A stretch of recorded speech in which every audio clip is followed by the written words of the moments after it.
susunod na programa ay rated PG.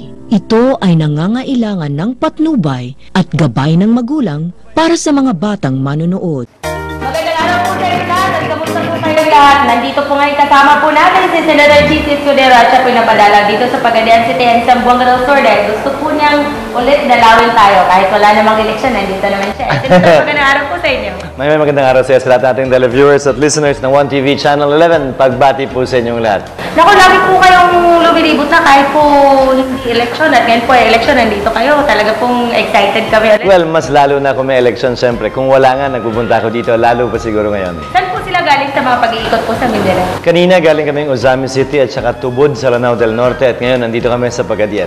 Sigurado po ako, number 1 po kayo dito sa Mindanao. Sana, pero 1 man o 12 May, palagi kong sinasabi, pareho lang naman ang term, pareho ang sweldo, pareho ang titulo, senador pa rin naman ang tawag. Dahil po kayo nandito sa Zamboanga del Sur at sa Pagadian City, gusto po namin i-localize yung issue. Gusto po namin i-review kung ano po ang naitulong ng isang Senator G.C. Escudero dito po sa Pagadian City at Zamboanga del Sur po. Aming naitulong dito sa nagdaang 6 na taon, 500,000 ang binigay po namin sa lahat ng munisipyo sa buong lalawigan ng Zamboanga del Sur. Kabilang ang lahat ng syudad ng Zamboanga del Sur. Sa kabuuan, 14 million po ang aming naibigay para sa construction, repair at rehabilitation ng public markets. May tama lamang tanungin natin ang ating mga opisyal. Hinihiling ng mga kandidato ngayon ang tulong natin.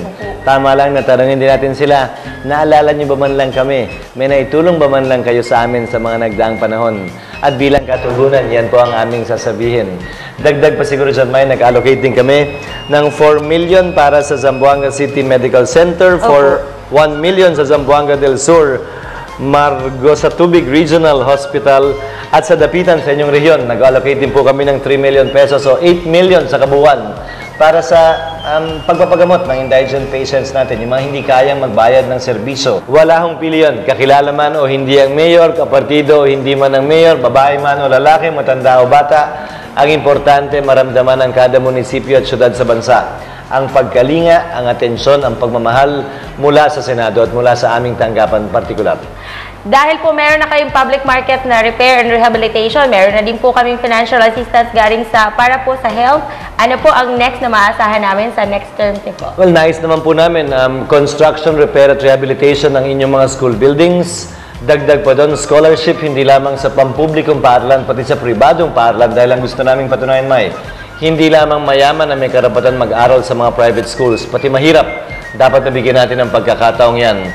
At imbes na regional hospitals, ibababa na rin namin ito sa ating mga provincial, district, city at municipal hospitals para mas malapit sa mga nangangailangan nating pasyente.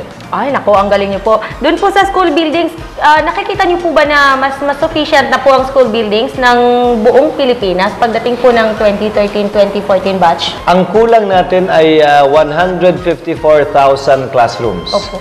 Nung inayos ng DepEd yung shifting nila, naging 74,000 classrooms ang kulang. Pero magpakatotoo tayo, ang totoong kulang 154,000 classrooms.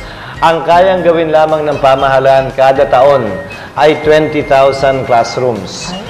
Last year, ang IRA ay 280 billion pesos. Yes po, yes po. So, ibig sabihin ng dumaan sa kamay ng SK, 10% nun, 28 billion pesos. Kung lahat sana yan o parte niyan na allocate para sa pagpapagawa ng school buildings, ang constituent naman ng SK, mga kabataan, napakaraming classroom po nun. Ang allocation po ng school building program ng gobyerno, 3 billion lang po.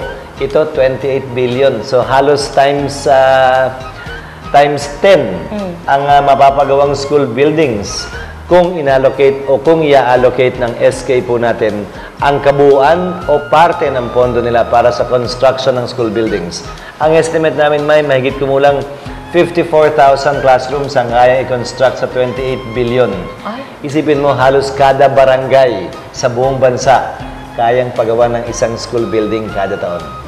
Nako, baka wala na pong disco na mangyayari dyan, Senator.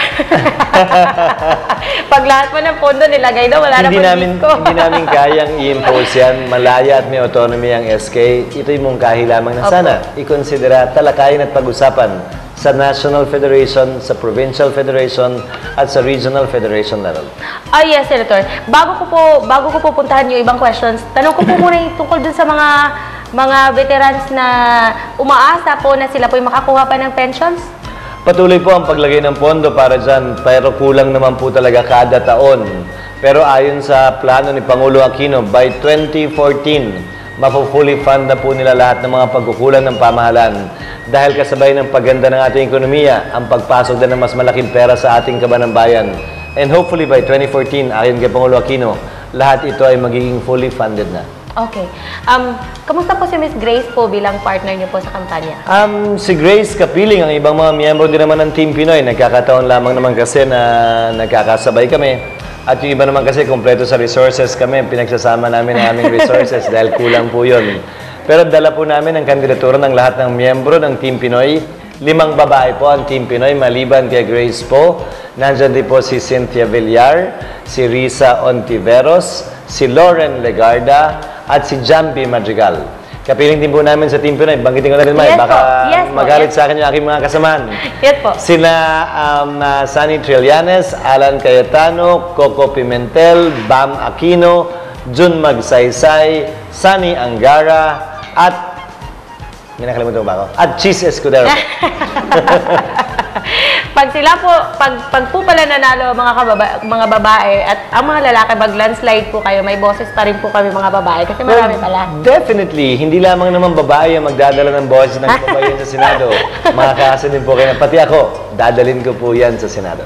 Senator, pag-uusapan po natin yung problema po ng kuryente dito po sa Mindanao. Ang worries po ng marami, baka po magkaroon ng failure of elections po. Hindi po mangyayari yan. Ang kada PCOS machine ay merong backup battery kasama. Opo. Na kung sakaling walang kuryente, pwede itong magamit at gamitin. Good for 2 days po yung backup battery niyan. Pangalawa, nagpulong na po ang NAPOCOR, NGCP, National Grid Company of the Philippines, ang mga electric co-ops at gayon din ang COMELEC para tiyakin na sa 2 araw ng eleksyon, the day of the elections and the day after the elections, may kuryente po sa bawat parte ng bansa.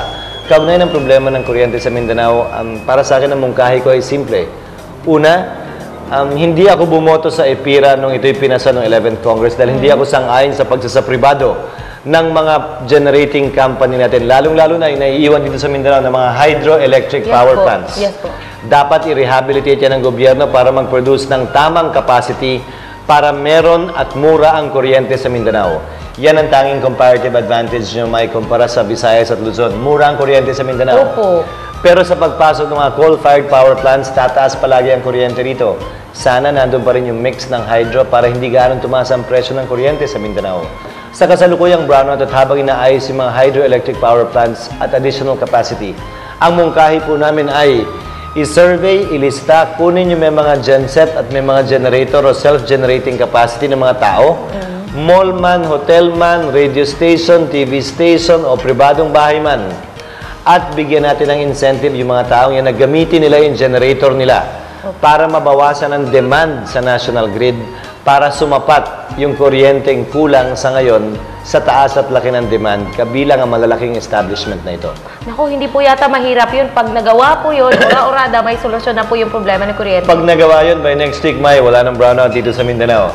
Bibigyan lamang kasi mas mahal siyempre gamitin yung genset mo kesa kumuha ka ng kuryente galing Opo. sa NAPOCOR. Opo. Pero kung ano man yung diferensya, i-alok at ibigay ng gobyerno sa kanila yun para ma-encourage sila, may incentive silang gamitin yung genset nila para yung demand sa grid bumaba at tumugma na yung supply at demand.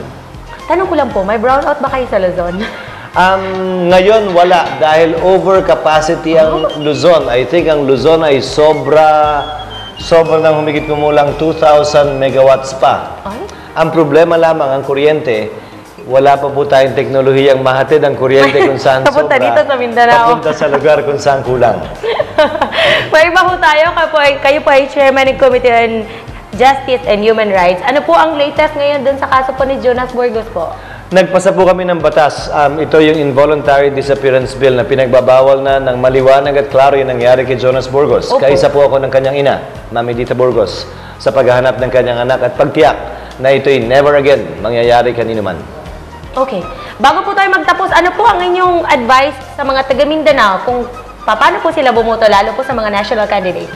Well, pero personally, hiling po namin ang yung tulong, paniniwala, pagtitiwala at suporta sa aming kandidatura para muling matutukan namin ang mga isyong mahalaga na may kinalaman sa tamang pagbibigay ng atensyon at pondo sa Mindanao, na may kinalaman sa kalusugan, edukasyon, kalikasan, hustisya at infrastruktura, gayon din enerhiya, at mga isyu may kinalaman sa tatlong napakahalagang bagay para sa bawat Pilipino: presyo, sweldo at trabaho.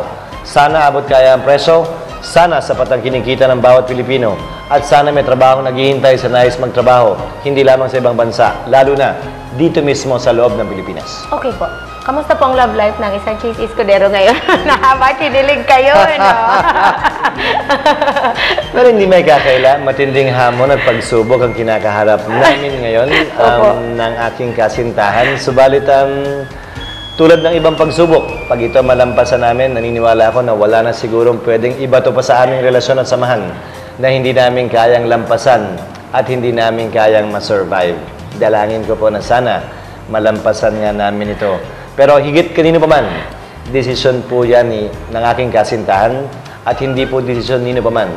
Basta't gusto niya at ninanais niya, nandito ako palagi at hindi aalis tabi niya. Naku, nakakakilig naman kayo, Senator. Maraming salamat po sa inyo at sa inyo pong pagdalaw dito sa Pagadian City. Maraming salamat po talaga. Sa muli, may karangalan ko na makabisita muli at pagbati muli sa ating mga listeners, sa ating televiewers ng 1TV Channel 11. Isang magandang araw po sa inyong lahat at pagbating muli. Sana sa darating na halalan, huwag po kayo makalimot, 13 sa 2013. Number 13 po kami sa balota sa darating na eleksyon sa May 13, 2013. Okay. Salamat, Senador. Og syempre, ang inyong natanawan mo ang atong interview kung Senator Cheese Escudero. Hangtod sa sunod gayon, ako gyapon si Bagting 23, may home ko, may adlaw. Escudero, pagbabago. Escudero, ang sarap ng pagbabago. Kung sama-sama tayo, sipag, tapang, talino, kailangan natin dito. Hamon, kilos, sugod, panahon na. Kay Cheese na tayo, sumabay ka. Escudero, pagbabago. Escudero, Escudero.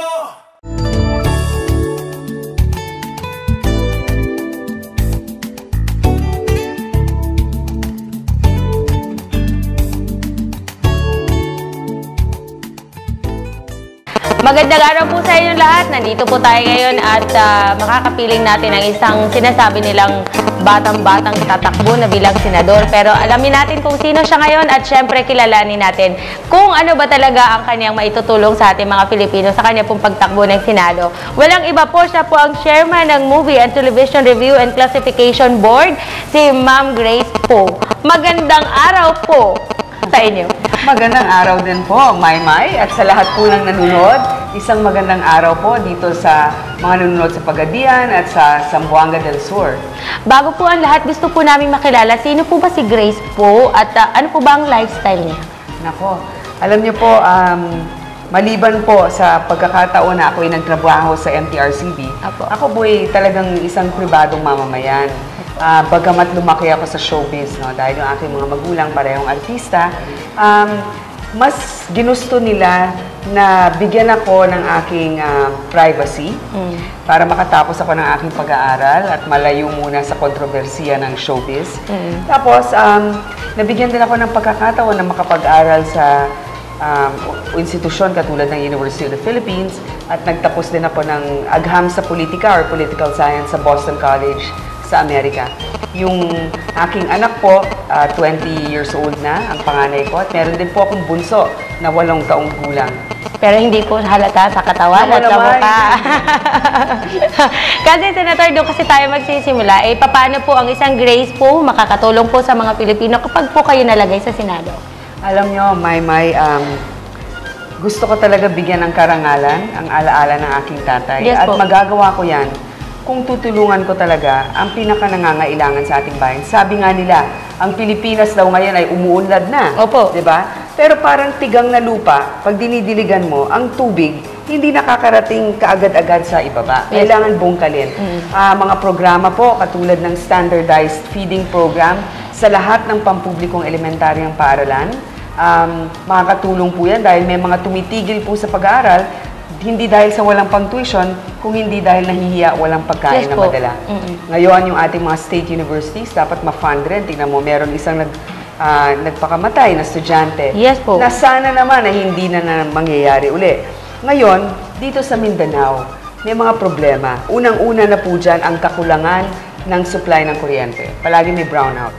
Hindi po naman tama yan. Isa pong pangunahing pangangailangan yan, kasama ng pagkain, pananamit at tirahan. Ang kuryente po ay napakahalaga para ang ating mga negosyo ay tumakbo. Yes po. Okay.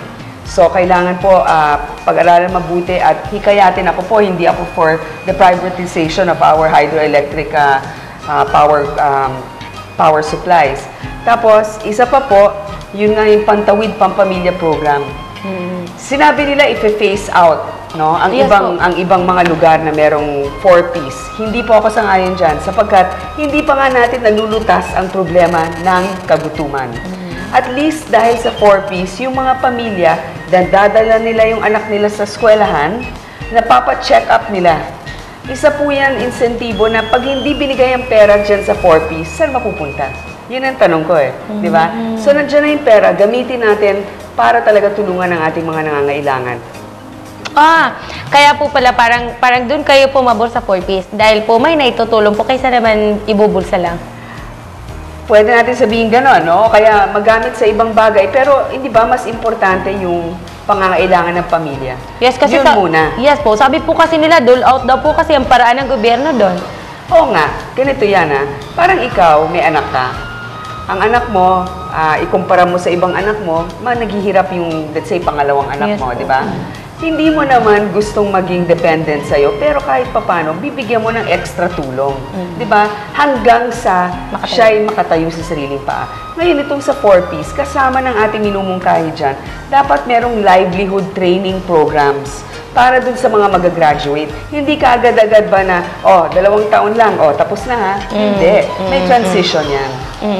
So, ibig sabihin po, pabor kayo dun sa bagong program, bagong curriculum na ngayon. Yung K-12 at K+12 program po? Alam ko yung mga ibang nanay nag-aalala, no? Sabihin nila, naku, ang tagal-tagal naman ang K-12.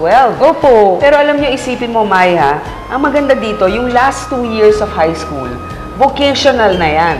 Okay. So, ibig sabihin, kunyari, nag-graduate ka ng high school, pero may concentration ka in mechanical training, o kaya electrical, o kaya hotel and restaurant, makakahanap ka na ng trabaho pagkatapos niyan. Hindi ka tulad ngayon, para bang pag nag-graduate ka ng high school, kailangan mag-kolehiyo ka kaagad. Opo. Diba? So, para sa akin, okay ang K-12. At isa pa po, ang mga kindergarten programs ngayon, kasama na noon, ang mga mayayaman lang nagki-kindergarten. Diretso ka na sa grade 1. Opo. Tuloy na lang natin pang-usapan natin. Tungkol po ito sa underemployed. Dumadami po ang graduates, dumadami din po ang walang trabaho. Ano po sa tingin niyo ang solusyon dito? Alam mo talagang mahirap. Aaminin ko, hindi naman po ito kaagad-agad malulutas. Sabi nga nila, by 2016, kailangan 14 million jobs ang ating malikha. Hindi po madali yan. Pero bibigyan ko kayo ng isang maliit na ehemplo.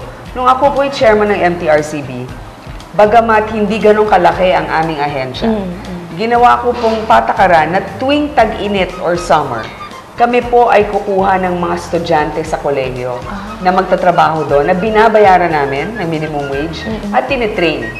So ngayon, pagpasok ka na, di babalik na sila sa school. Yung mga gusto pa rin magpatuloy, part-time, binibigyan din namin hanggang sa kaya namin. So kung ang MTRCB nagagawa ito, at kung lahat ng ahensya ng gobyerno ay gagawin ito, marami sa ating mga kabataan ang mabibigyan ng trabaho. Kaya nga po sana, sa parte ng mga budget na nakukuha ng ating mga ahensya, magtabi ng porsyento para magbigay ng trabaho sa kabataan. Ay, okay po ako doon. Parang gusto ko pong ituloy ang usapan doon sa plataforma niyo po. POE. Opo. Yes. Pag-usapan po natin, ma'am. Yung P, poverty alleviation or pagtulong laban sa kahirapan. Opo. Ang O naman, opportunities for all or oportunidad para sa lahat. At ang E ay electoral reforms. Ganito po yon, paglaban sa kahirapan. Yun nga sinasabi ko baliwala lahat ng sinasabi nila na umuunlad ang Pilipinas. Opo. Kung patuloy naman na may nakakaramdam ng gutom at pang-aapi.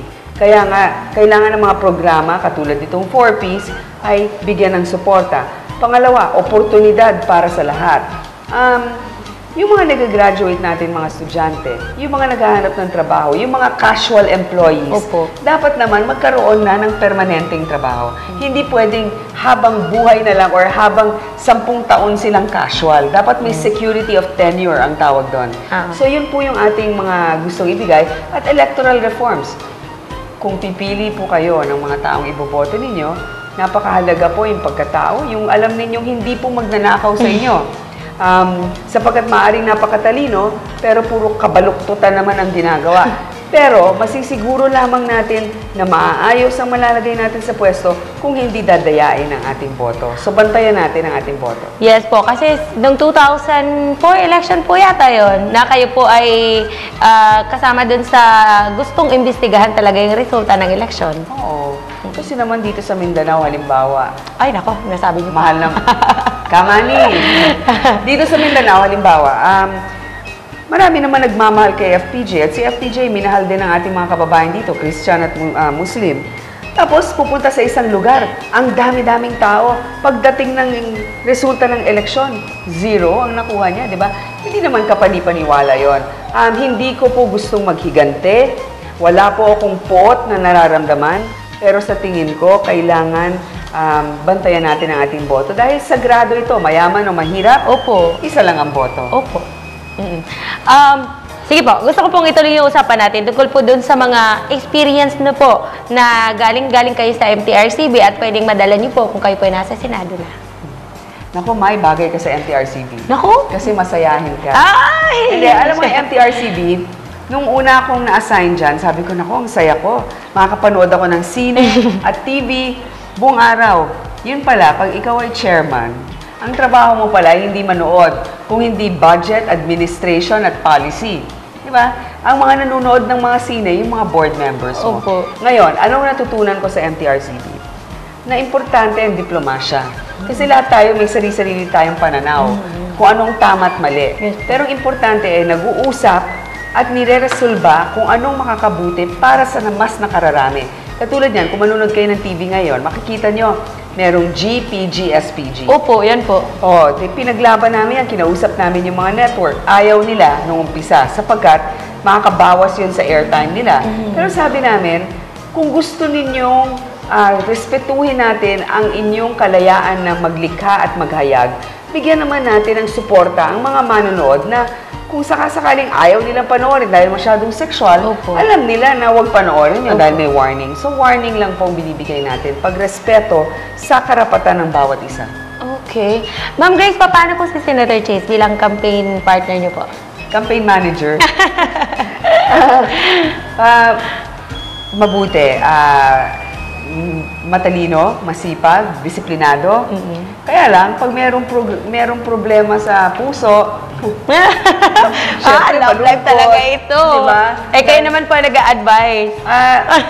Mahirap manghimasok siya. Basta ako nakikinig lang. Pero alam mo, yung sinasabi about Senator Cheese, sa pagkakilala ko sa kanya bilang isang tao, magalang yan sa mga matatanda, lalo na sa mga nanay. At saka, isang tao yan na hindi man masyadong, hindi pinagyayabang, pero pag ikaw ay nagigipit, maasahan mo yan.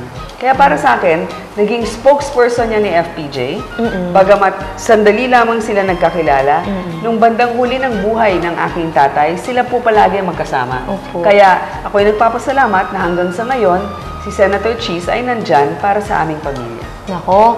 Sige po, simula na po ng campaign period sa mga local candidates. Ano po ang inyong mensahe para sa mga botante po dito sa Mindanao? Para sa ating mga kababayan dito sa Mindanao, sana po ang pipiliin natin mga kandidato ay yung sa ating puso alam natin isusulong kung anong mabuti para sa atin. Tignan ninyo, nagnakaw ba?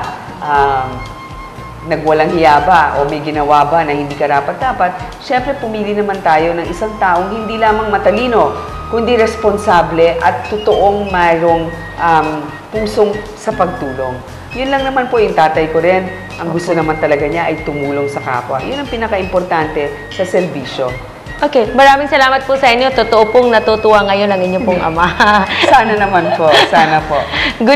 Magandang araw po ulit. Okay. Magandang araw, Thank you so Maymay. much. Mga igsan inyo nabate o inyong natanawan mga atong interview kang Senator Ma'am Grace po og dalipay ta nga. First time niyo po sa Pagadian, ano? First time sa Pagadian, pero ilang beses na po sa Mindanao. Ay, okay po, okay po. First time sa Pagadian at aasahan po namin na kayo po'y makabisita ulit sa amin, lalo po may mga proyekto na kayong dala pag kayo po'y nasa Senado na. Opo, yung pinsan ko si Cheryl, nagpunta dito eh. Cheryl Cruz. Ayan, Isang beses, fantastic. opo. Okay. Thank you so much, ma'am. Thank you so much. Mabuhay po kayo. Thank you, Good morning, ma'am. Thank you.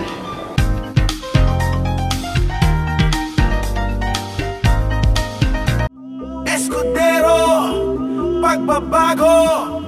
Escudero, ang sarap ng pagbabago. Kung sama-sama tayo, sipag, tapang, talino. Kailangan natin dito hamon, kilos, sugod. Panahon na, kay cheese na tayo. Sumabay ka.